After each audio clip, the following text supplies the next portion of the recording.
भिवू नकोस, मी तुझ्या पाठीशी आहे. हे वाक्य स्वामी भक्तांसाठी केवळ आश्वासन नसून एक वचन आहे.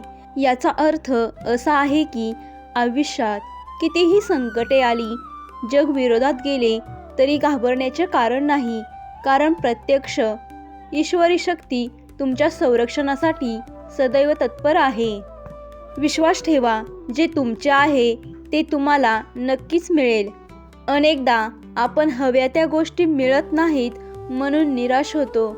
स्वामी सांगतात की योग्य वेळेची वाट पहा आणि ईश्वरावर विश्वास ठेवा. जे तुमच्या नशिबात आहे ते तुमच्यापर्यंत पोहोचवेलच. शक्य आहे की नाही हे पाहण्यापेक्षा श्रद्धा आहे की नाही ते पहा. एखादे काम कठीण वाटत असेल तर ते शंका घेण्यापेक्षा श्रद्धेने प्रयत्न करा.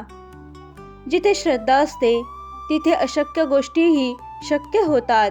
अशक्यही शक्य करतील स्वामी.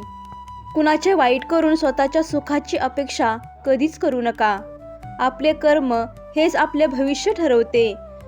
जर तुम्ही दुसऱ्यांचे वाईट केले तर तुम्हाला सुख कधीच मिळणार नाही.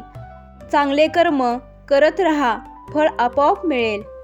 ज्यांची नियत साफ असते त्यांना समर्थ कधीच कमी पडू देत नाहीत. मनाचा आणि हेतूचा प्रामाणिकपणा महत्त्वाचा आहे. जर तुम्ही मनाने शुद्ध असाल तर स्वामी तुमची काळजी नक्कीच घेतात. माणसाला संकटे नाही तर त्या संकटाकडे पाहण्याचा त्याचा दृष्टिकोन त्रास देतो. संकट ही एक परिस्थिती आहे, पण त्याबद्दल सतत नकारात्मक विचार करणे हे जास्त वेदनादायी असते. स्वामींच्या मते संकटाकडे एक परीक्षा म्हणून पहा आणि सामोरे जा. गर्व आणि अहंकार माणसाचा सर्वात मोठा शत्रू आहे.